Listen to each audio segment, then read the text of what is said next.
Okay, here's the box it was shipped in. So nothing outside this other than some plastic tape was shipped via DHL, and it arrived, and it's a pretty big box, 28 by 10 by about 6 or 7. In the box you get 2 replacement buttons, VGA cable, USB cable, which we'll talk about later, standard power supply, 3 conductor, and a slim or flat HDMI cable, and a manual, which isn't useful except for one page. So it's wrapped in plastic, and I just want to show the bottom. It's also got some cushioning all around the sides, which is pretty nice, so that's considered why it survived. So first impressions, this thing looks fine. It's still pretty big without the box. So as you can see, 26 by 8 by 3 inches at the biggest height, and a small slant, bringing it down to about 2.5. Here's the rear panel. On-off switch, power supply, another input for just straight DC, which is kind of weird in this case, but I'll explain more. HDMI, VGA, audio out, menu button, and 2 USB ports. Here's the bottom.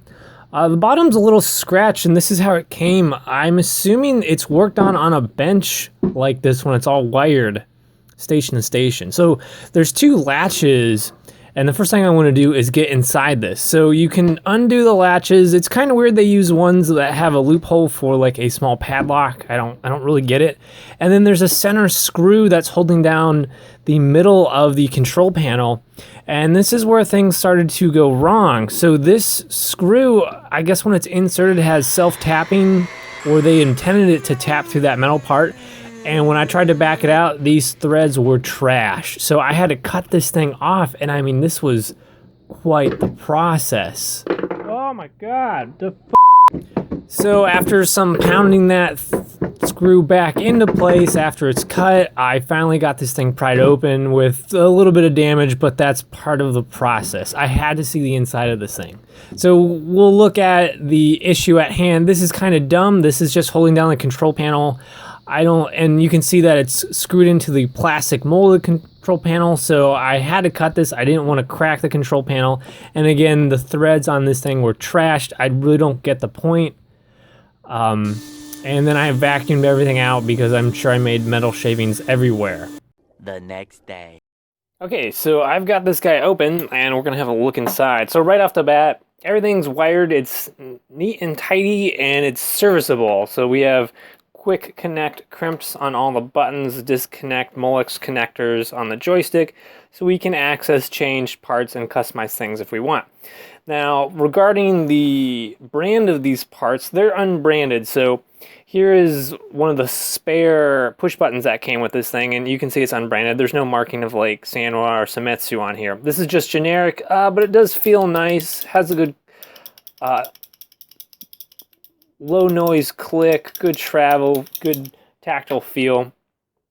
So these can pop out, but man, they are not easy to get out. So you can see it wants to go, but this plastic panel is not giving me any confidence to start changing buttons right away. Just because it's one solid mold, and you can see the ribbing in here is to reinforce structure, but I just don't feel comfortable breaking or pushing out a button when I have this little plastic that could crack. So I'm just not going to do that right now. And these 2 joysticks, one's mounted 90 degrees from the other, which is fine just to fit this LED light bar, which I'm going to talk about soon. So these joysticks are unbranded as well.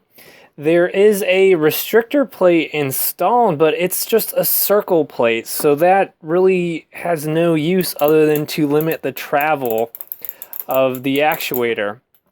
So that's kind of disappointing. I wish this was included, or you were given a spare part of maybe a square or an octagon to give yourself a little bit more feel or limit out.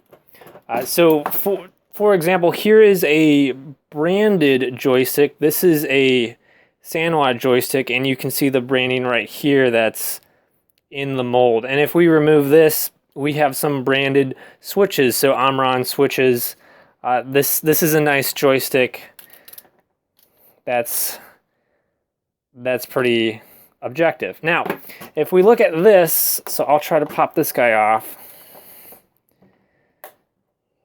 Just give it a second. Okay, that was not easy to get off, but it's off.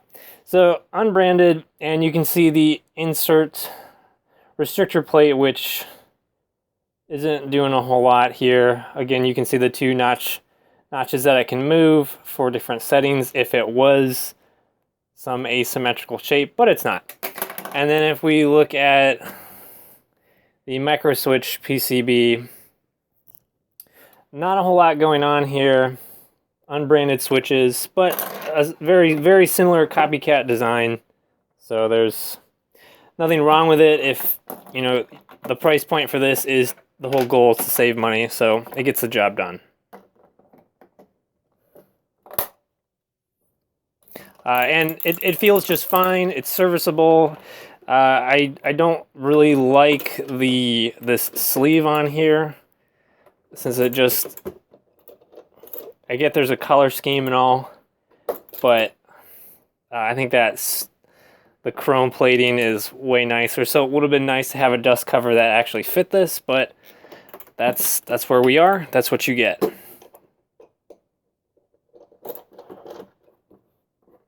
Okay, so let's talk about the guts a little bit more. So this is I looked this part number up on this chip right here. This is a 8-bit microcontroller, ST brand. The part number is, so it's a STM8S003. So if you look that up, it's a microcontroller. So why have all the inputs go to a microcontroller? On earlier iterations of the Pandora's box, I don't recall seeing a small microcontroller handling IOs. So that brings us next to this 40-pin header right here on the main board, which is just like a Linux copycat. So this is the SD card that has all the ROMs and all your image files and anything else, and you can see the back of the breakout. So this is, this is the 12-volt DC in, which is just landed and broke out to this switch, which is also connected to this essentially 12-volt AC/DC power supply, which it's, I don't really get why they put this in here. I mean, I get it, they had room, but I mean, it's interesting you have both and they're both connected and working. And then this power switch, you can use either or, it's the same. So here we have a 5-watt speaker glued in. This sounds pretty terrible, but it's there.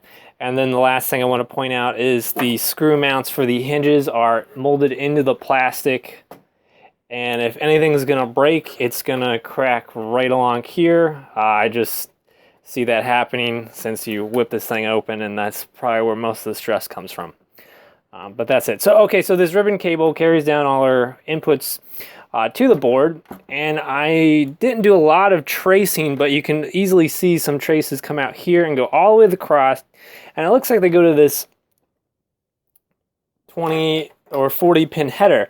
And if you look at the manual, this arcade joystick also doubles as a USB input for your PC. So you could just avoid using any of the processing on here that has its own built-in games and connect this to your PC and use it as a keyboard encoded arcade controller. And it looks like it's also compatible with the PlayStation 3. So you can see every input is broken out, and that's what it does. So that's definitely very interesting. I'm gonna see if this actually works, but that is... All right, so I gotta stop myself right there. I did some testing. I tested this thing with the dual male USB cable with my PC and with a PlayStation 3 to no avail. It doesn't work. There is no recognition from Windows drivers seeing like a HID device, and the PS3 just sits there waiting for you to use the actual controller. So this microcontroller that is on that small PCB, it's just for the turbo buttons, and I'll show you that right here.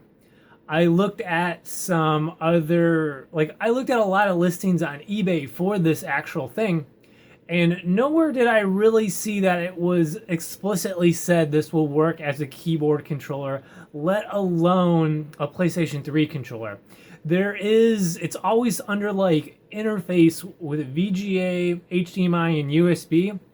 And I just feel that's like tacked in there as a buzzword and maybe lost through translation. So I gotta cut myself off right there. No, this is, you need a television to hook this up to play the games, or a monitor, and that's all you get. And before we turn this thing on and look at it, I have to show you the LEDs just because it's kind of weird. So hold on. All right, so I'm plugged in with our DC adapter just in the back, and we'll switch it on.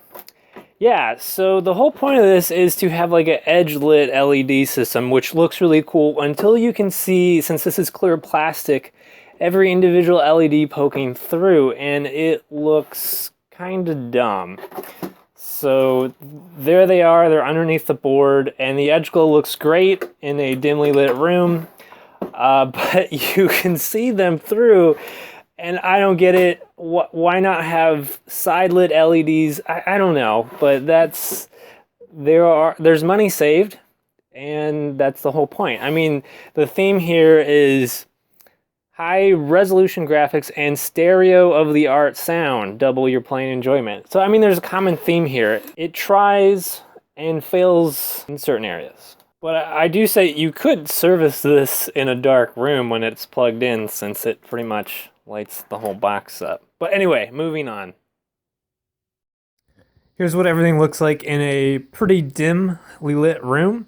You can see there's a blinking status light under one of the turbo buttons, and that's, I believe, just a status light right next to the microcontroller. But from the other side, it looks nice and glowy. But from the top, well, it looks like no one looked at this design until they made the mold and said, it's too late now. Okay, we're plugged in here with the Pandora Box 5S game station using a wall adapter, and we're going through HDMI to a secondary PC monitor with built-in speakers, which, by the way, sound pretty bad, but we're working with it. So, okay, so powering on the system, we get some nice glow, and waiting for the monitor to wake up. So it's a Pandora's Box 5S, which is what's inside here, or at least that's the watermark they give us. Since I reviewed the Pandora's Box 4, they got rid of the intro video, which was super annoying, and a lot of other extra sounds. So if we just back up, so indeed, this is what we've got, and we'll talk about first impressions. So this is advertised and sold to have 999 games. That's usually what the eBay listings or other online website listings will market it as. So why 999 games? I don't know, but if you actually look at this, there's almost 1,300 games, which we will get into very quickly. Yes, there are a lot of duplicates or just various variations like Metal Slug 1, Metal Slug 1 Plus, like 20 King of Fighters games, which you can see right off the bat. There's no way to organize these, like list them alphabetically or by genre. They're just here. So without a master list, it's kind of difficult to just go through these and find out what you want. I mean, look at all these Street Fighters. And a lot of these are just small variations, like higher clock speed of the game. You can see text runs over, whatever, but for the most part, every game has a short, compressed, heavily artifact video to give you a preview of what it is. But that's not what we're going to look at right now. So when I first booted this up to make sure it worked, it actually looked like this. And if you can see down the bottom, we have some artifacts. And those are cured just by poking around, but inside the Pandora's box there is a tiny button right next to this ribbon cable, which enables various modes of overscan. And you never know from the manual setting that so, but that's what it does. So if your monitor can't pick a resolution, or if this Linux board can't quite figure it out, hit this button and that's what it does, and it will clean that UI border up. Sorry, my monitor is adjusting again. So let's look at some things in the menu before we actually start looking at games. So on the back of the Pandora's box, there's the setting button, which I'm going to press, and that will get you into the owner's mode, which has a very fancy waiting room music track. Let's see if we can get close to it.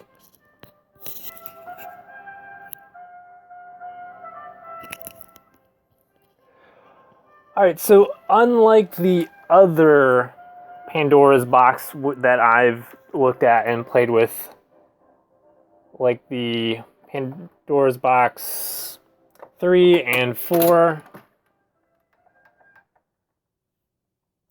this one's blocked out a lot of the features. So we can easily do an I/O test. So this verifies everything's working. So nothing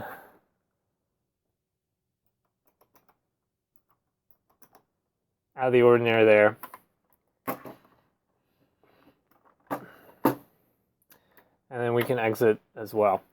Okay, so what I can't do is change these free play settings. Let me change some stuff, my setup here. Okay, so I can navigate the menu, but I can't, aside from triggering the I/O, I can't adjust these settings. And I know I was able to do these on the previous Pandora boxes that I've reviewed, which you can see on my channel, but I am at a loss why I can't change these settings, because it's locked into a free play mode that doesn't require inserting credits, which is nice in a home user setup. But the auto exit, if you just want to have this thing run in the background and have a game loop over its own attract or demo mode, you can't do this because it will exit after 180 seconds. And you can't make that change, which I'm confused why it won't do that. I can change the quality optimization, which is the applied filter, and we're going to look at that too in just a second. So you can adjust some game settings. So through all of the games here, 1,300 games, you can adjust the difficulty when that game loads, how many lives you get, and you can also remove these games from the list. So you can create your own custom list. So if you don't want to look at all the duplicate games, or you don't need 20 versions of King of Fighters, you can hide certain ones from the list, and then when this thing boots, it'll just show your favorites list in that case. So that's nice, but still there's no way to sort and go through this list and see more than 10 games at a time. So it's a bit difficult to take in all at once as far as finding what you like, but I'll show you a game list really soon. So you can't adjust any of these things. The bookkeeping is, if you want to reset how many coins it's seen and at master settings, and there's nothing to change here in this case since it's on free play mode.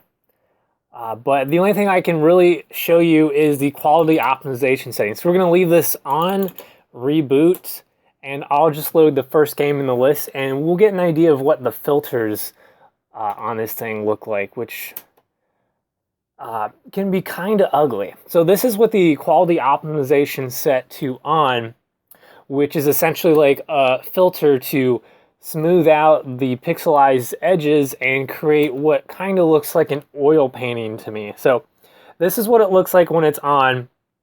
And I'm just going to use this as a still frame of reference. We're going to quit the game, which, oh, sorry, is coin and select. Oh no, it's different now. We have a pause menu, and then we can exit, sorry. So now I'm going to hit the settings button wherever the heck it is. We're going to turn quality optimization to off and save and reboot. and we'll load the same game and load up that same still frame.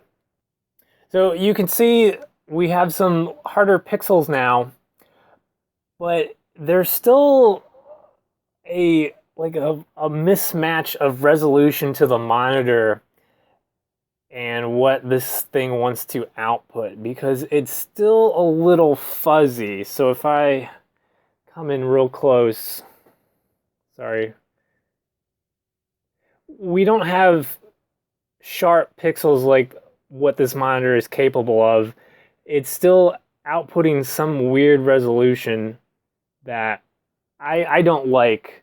On other Pandora's boxes, it can at least match the resolution and you get some sharp pixels. So far away this looks fine, but I've tried this on like a 720p monitor and still it's the same result.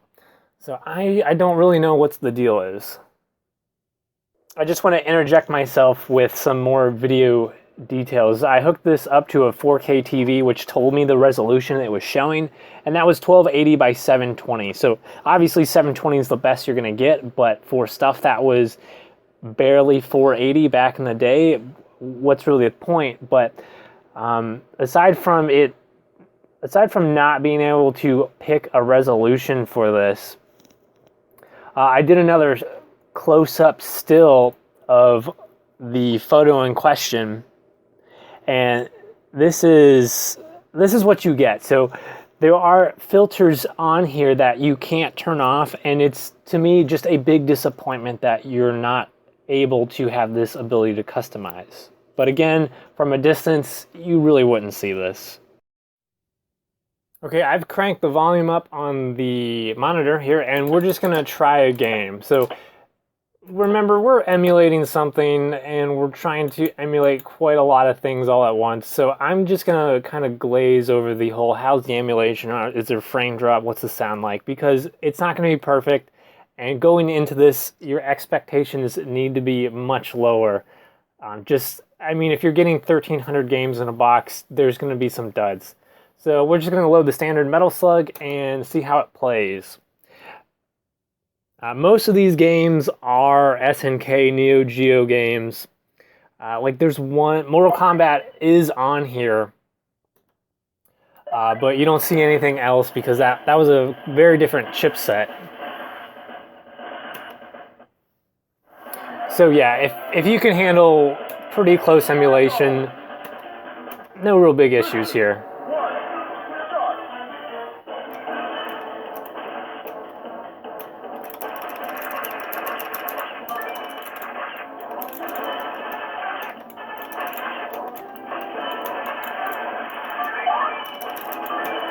A little bit of slowdown. It sounds fine.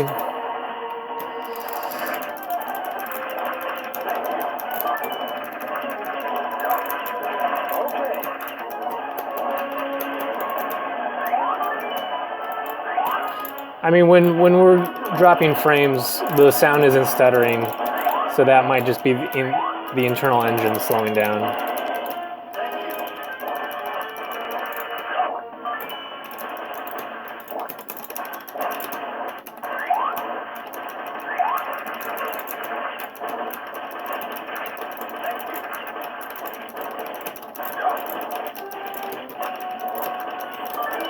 Okay, so plays fine. You get an idea there. We'll try something else. So here's Galaga. Nothing too taxing for this system, I'm sure, but I'm sure all the purists out there would like to know. All right, weird. So again, you know, this would be a vertically oriented game that's been scrunched down to fit. So again, there's no way to change the monitor aspect ratio or its orientation. So just, this is meant for like your TV in your living room or monitor with HDMI in. It also has VGA in, but we're trying to go for, you'd have to connect the audio to an external amplifier.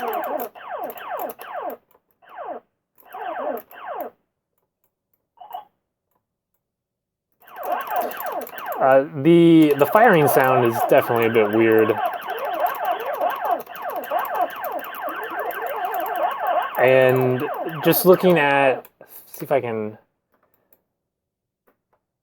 I just want to get a close-up of, this is with the quality optimization off, so there's still weird-ass filters on here for the graphics and smoothing pixels, which you can't fully turn off, and that's disappointing to me. And if you're expecting perfection as far as a list of over 1,000 items, we have a Mobile Suit Gundam and another Mobile Suit Gundam EX, but with under the wrong video for it. And let's see if this is actually a Gundam game or the wrong video has been linked. No, okay, so yeah, just keep that in mind. Mistakes are bound to happen in such a large compilation of games. One more benchmark test, since this game is a good indicator of your graphical fidelity and performance, and it's pretty fun.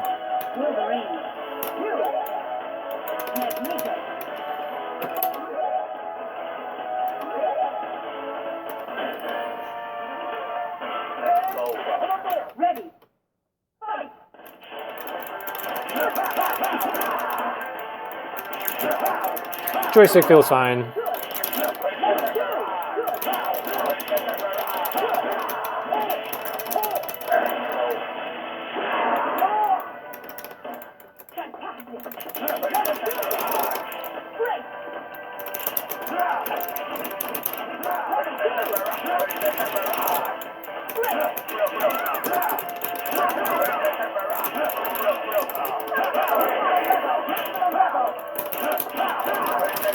So far, I really don't have any issues with gameplay.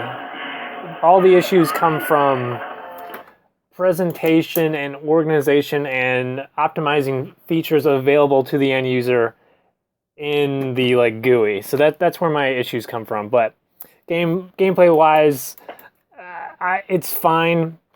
But I have not tested all the games here. There's just too many. But this looks like the arcade port of Sonic the Hedgehog. No, I freaking hate that. So that's probably the most, okay. I don't think I've seen this. I don't even know if this is legit.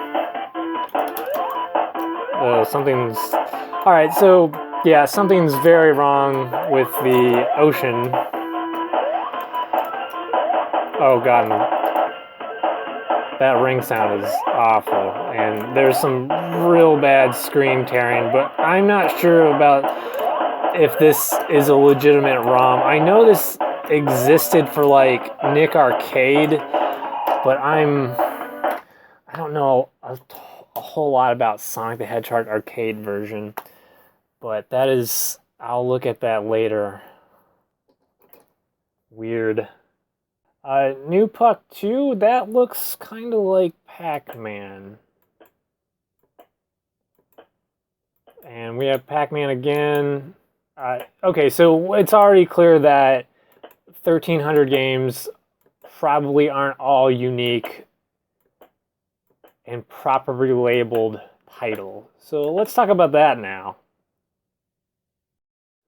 All right, I just wanted to make a short comment about the exuberant list of games for the Pandora's Box 5S and managing your expectations. So I went on a couple eBay listings trying to find a text version, not a picture, of the list of games in an itemized format, and I found something very similar with 1,220 games. Now there's many variations of the Pandora's 5S and as far as what ROMs are on there, but this is a good representation of the 1,300 that I'm talking about in my example. So I put this in Excel and did some sorting and filtering with the data. So I removed any spaces between or after and before the title of the game, and I wanted to truncate the string into showing me the first 20 characters, because anything after that, we're going to assume that's a large title name, and I'm not concerned about that. We're trying to filter out duplicate titles.